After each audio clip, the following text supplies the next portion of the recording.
A warm welcome back to the Forensics Detailing channel. Today we're going to be talking air intake systems and performance benefits, and talking about my experience of having a K&N induction kit fitted to my Porsche 996 and the performance with it on and with it off. Now, if you've been following the channel, I've got some running issues with my car, which is one of the reasons I'm investigating all of this.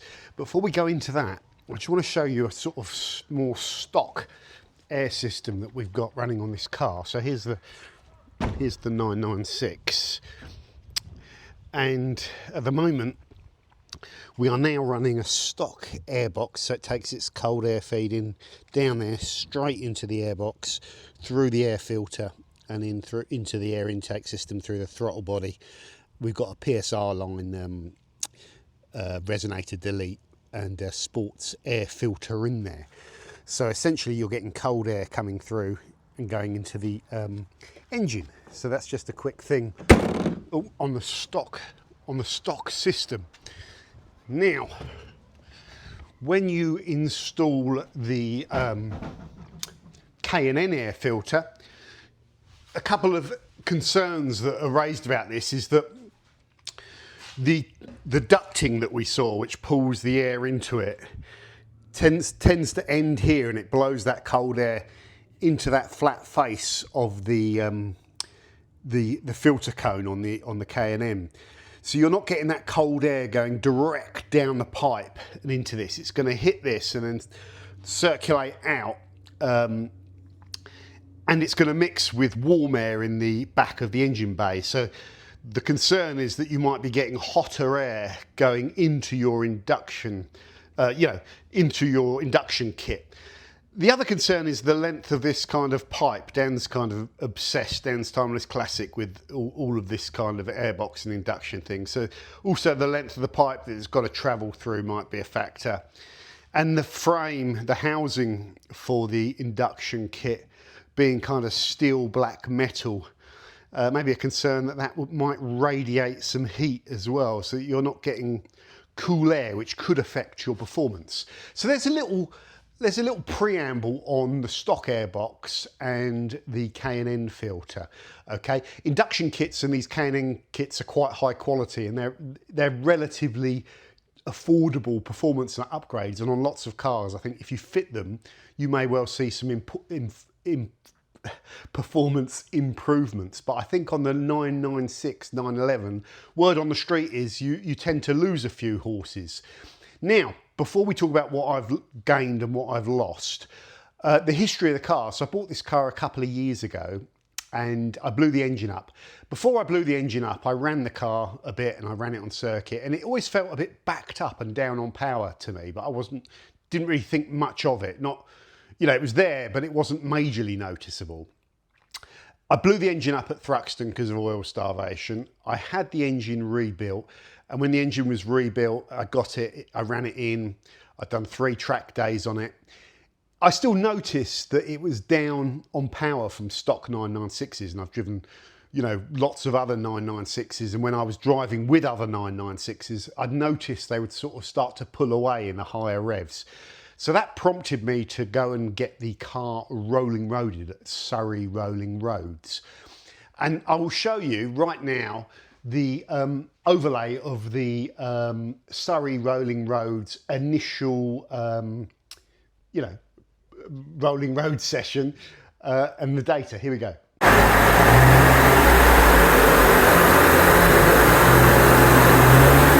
That's Dan's CGA.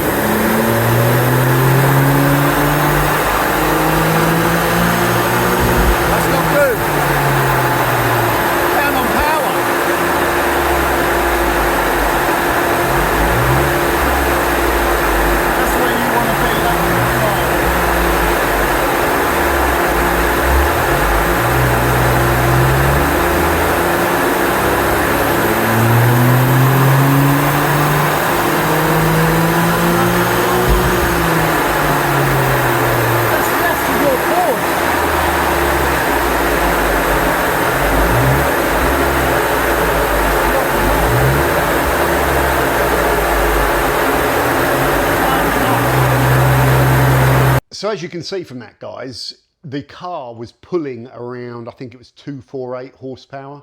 The car should be producing ideally about 290, something like that. The other graph, the static graph on there, was they're putting up the map of Dan's stock 996 CGA, which was pulling 285, and it was completely healthy. So we were down about 40 odd horsepower on what it should be running. So at that point, there's a potential problem. Obviously, there's a performance problem. At higher revs, it seems to be torquing up well, but then it just runs out of puff higher up. So some quick and easy preventative steps that Scott from Barnsport suggested we do. First thing is Scott suggested we do the air intake. Before we did that, I did the fuel pump, put a brand new fuel pump that I bought from Design 911, and did the fuel filter as well, just as because the car's done around 130,000 miles. I figured that doing the fuel pump would be a good idea anyway. So we did that. Didn't notice any significant increase in power. The car really just felt the same.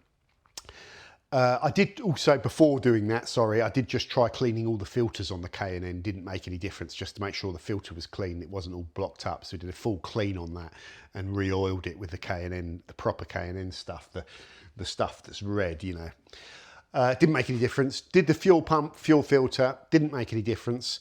At that point, I changed it over to a stock airbox, completely stock, with resonator, with paper filter, stock paper filter. And at that point, I felt the car was pulling a little bit better, a little bit freer, revving at higher revs. And I thought maybe that's fixed it, possibly. But I then went and did the resonator delete and put a sports PSR line sports air filter in there. And I couldn't really tell the difference between that and the stock airbox system. But at this point, I was convinced that the car was running better, and I wasn't sure how much better. Dan asked me to predict what it would do, and I suggested it would do 265 on the rolling road. We took it back to Surrey rolling roads today, and the car produced 255 brake horsepower. And I'll show you the map, the map overlay. And the static graph is the previous result where it was at 248 or whatever.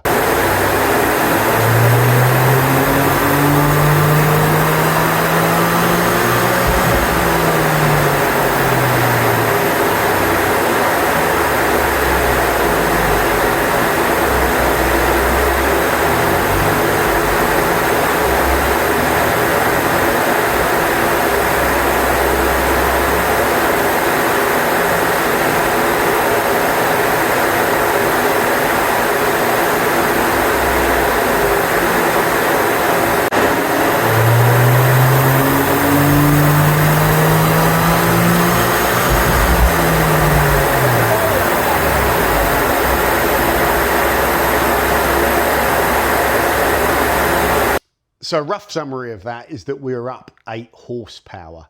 And I believe personally that those 8 horsepower, and it's right at that top end where it seemed to have that, is because of the airflow. But you couldn't rule out that it would be the fuel pump or fuel filter as well, because you've changed those.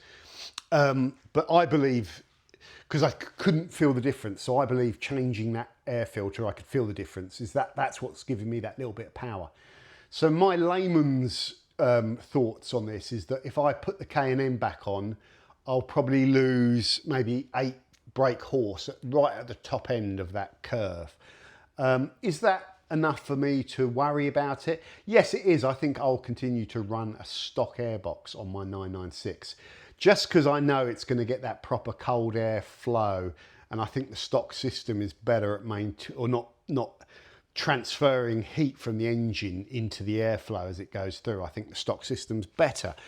So yeah, is this a negative kind of K&N thing? No, I think induction's really cool. If there was no power loss, I'd like to keep it on there because it makes a really nice induction noise.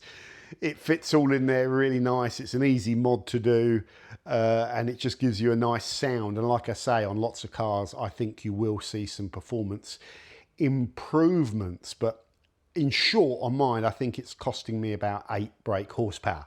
Now, the question is, and why this isn't an accurate test of the K&N, is because there's an underlying problem still that's costing me, if we're running 255 brake horse and we should be running 285 roughly, we're about 30 brake horse down, maybe a bit more, maybe 35, maybe even as much as 40 brake horse down if we could produce 295. So why are we down 30 to 40 horsepower on what the engine should be producing? Well, today at Surrey Rolling Roads, Steve from SW Racing was kind enough to come down and meet us. And Steve's like a performance kind of specialist. He's a race engineer, and he's based up in Reading. We know Steve because he's a 996 guy as well. He's got 996 aeros. He loves aeros. He's done a few open days, so we've bought parts off Steve before. So Steve kindly came along and strapped up some diagnostics to the car. And what Steve could see was that bank one, so that's 3 of the cylinders on the left side of the engine, depending on which way you're looking at it. I think is it left from the back? Bank one was over fueling quite a lot, and Steve is suggesting that there's a problem with one of the injectors in bank one, because the way it monitors those 3 cylinders, it can't monitor them individually, so it just monitors all 3 of them as a whole. So if it thinks it's over fueling, it can compensate by lowering the fueling, but that might affect the performance of the engine because the other 2 injectors might be fine, for example. So it might be an injection problem that's causing the car to rein back the fueling because it's over fueling, and Steve suggested it's quite far out. And so the next point of call for the investigation of the Raiders of the Lost Horsepower is I'm going to run the car up to Steve on Thursday and leave it with him, and he's going to take the injectors out. I think all of them, just have them all tested. Steve can also gain an extra 4% horsepower, I think he was talking about, by making sure the throttle position, the way the throttle body opens and closes is set up correctly, so that they can be a little bit off. So he's going to check that as well. But hopefully, we have a fuel injector problem. Hopefully it's just one injector that's either faulty or blocked up, or the seal's gone or something, and it's causing an overfueling issue. And that's where we are. So the reason I'm mentioning that is because really, in an ideal world, you would make this comparison with no underlying engine issues. So really, you can take everything I've said with a pinch of salt. But regardless of that issue, with the stock air filter on, it seemed to give me a little bit more higher end poke that I could notice, but it was only 8 brake horsepower, but it felt a bit more free revving at the higher end and a tiny bit torquey. And if you look at those charts, it's right at the end, there's that little significant thing. So why? And is it all because of the K&N? Well, this video isn't conclusive. Maybe at a later date, when all of the engine performance issues are rectified and the car's running north of 285 brake horse, I could perhaps book 2 rolling road sessions and do one with the stock filter and one with the K&N and see what the difference is then. That would be interesting, wouldn't it? But I thought I would share my experience. So this, I will keep this because I think it's a nice part to have lying around. But yeah, at the moment, I'm going to run the stock airbox. So that is my video on K&N versus the stock Porsche airbox. Yeah, the Porsche engine is a little bit of an unusual one, isn't it, being at the back, and the way it gets less airflow over the engine from a sort of front engine, and it's easier with front engine cars when you put a cone in there to perhaps make sure you've got better airflow into it. So you've got so much airflow coming through that you really are, especially under motor circuit conditions where you're ragging it around the track, you are really feeding it cold air. Whereas if your engine's tucked away in the back there, and it's really hot and that air in the engine bay is hot and you're not sealed off, so you're not just sucking in cold air from outside of the car, you're sucking in some cold air, and it's sort of dissipating around the engine bay and not going direct into the cone, then I think, yeah, you're going to lose something. Possibly, I don't know.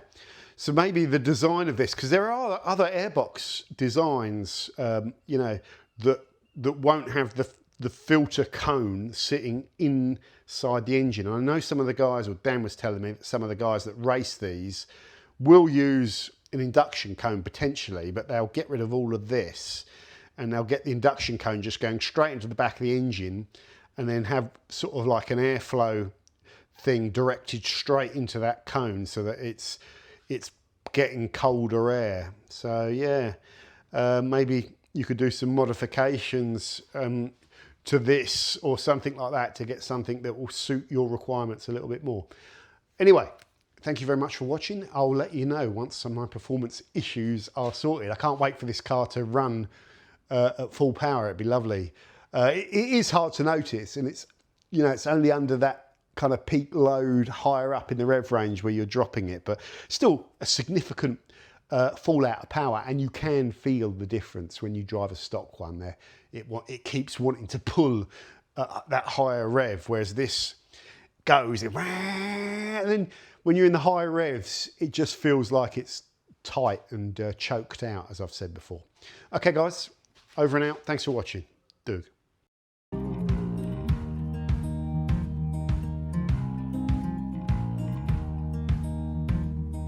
Holding on to what I knew, but the moment's gone. Where was I